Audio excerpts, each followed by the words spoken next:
All right, so we are in the final weeks here, working on revising your drafts a little bit more. And I know that getting the words out on the page is hard enough, and having to go back and look through them again can sometimes be difficult.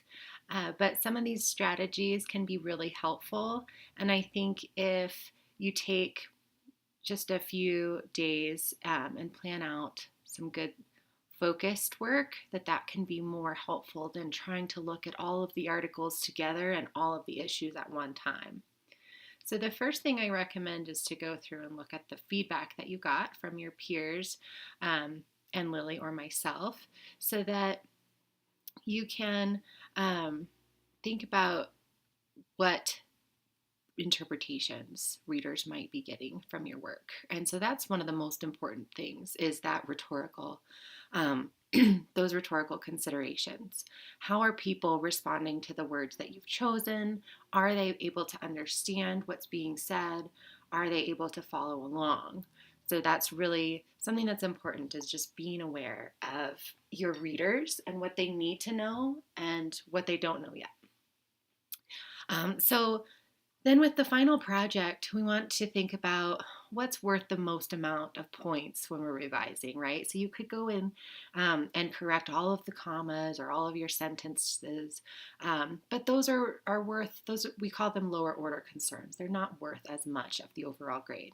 So the things that I'm going to focus on today are more of those higher order concerns. They're worth more because they have more emphasis on the meaning, the interpretation, the success of the text. So the first thing to look for is your objective.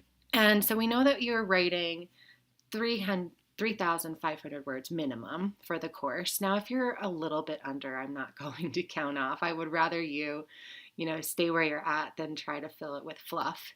And you can absolutely go over this. This is just kind of the average mark that we try to hit for these upper division writing courses. So that's across all three articles, whether you've kept it at 5,000, 1,000, 2,000, or done another variation.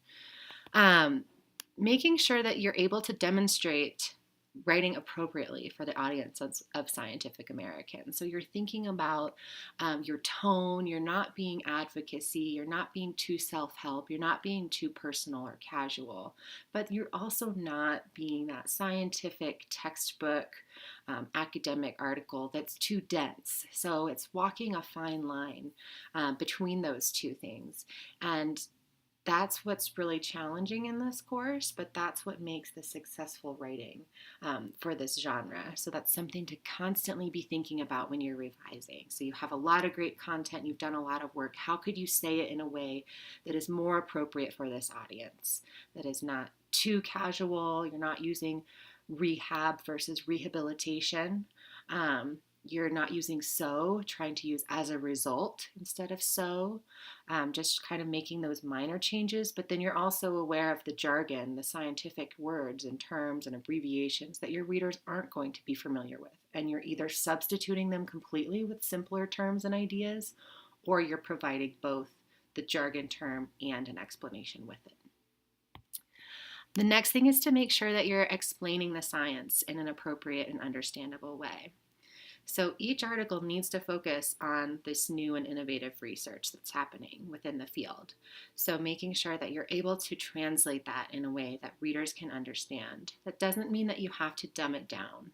It means that if you do include some difficult concepts or quotes or ideas from the actual articles, that you're then providing an explanation afterwards. So if you can think about it as you're writing for an expert in terms of giving the whole picture, but you're also writing for another type of audience that is interested in science, that is an educated audience, but isn't familiar with that specific field.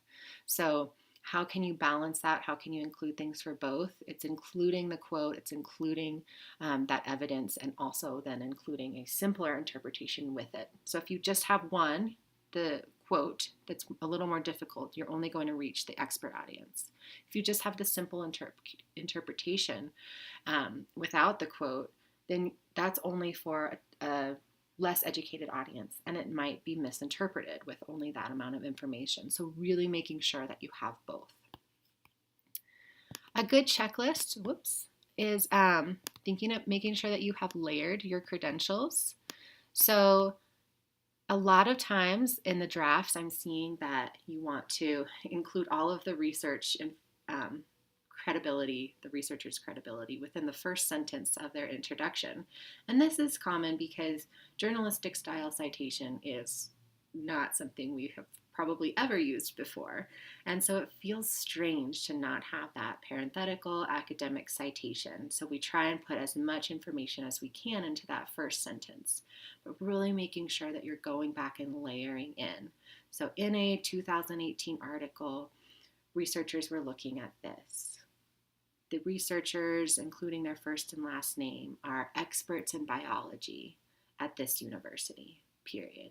So those could be two separate sentences. And then as you keep going, you could say, that they had this amount of participants, that they were looking at this number of previous studies to kind of add more credentials, but not all in the same sentence. So that's another great way to make sure that if you haven't added enough, you're going back in and adding more information, because we want to know kind of that story behind the researchers, where they're from, what their degrees are in, or what their area of expertise is, why they started looking at this topic, so that we can have that storytelling component of the science with it. And that leads into the next piece, is that, again, with that balancing the tone, you're having some of those storytelling elements to avoid being that academic or prescriptive textbook form, which kind of seems almost like an annotated bibliography where you're just listing the source one after another and summarizing it. So making sure that you're bringing in these connections, you're talking about the authors, you're talking about what's happening currently in the science, so that it's bringing in those storytelling elements. That's a big part of science writing. So focusing on creating a link to the research from the start, this was another big focus that I tried to note on all of the drafts, is that right in the beginning, even if you do start with a narrative or some other piece of history, making sure that you're talking about the research as soon as you can, even just referencing that, current research is doing this. And so then we can go into this story, just so that your readers know this isn't only a story, that it's about the research, it's about the science. That's what Scientific American is publishing on.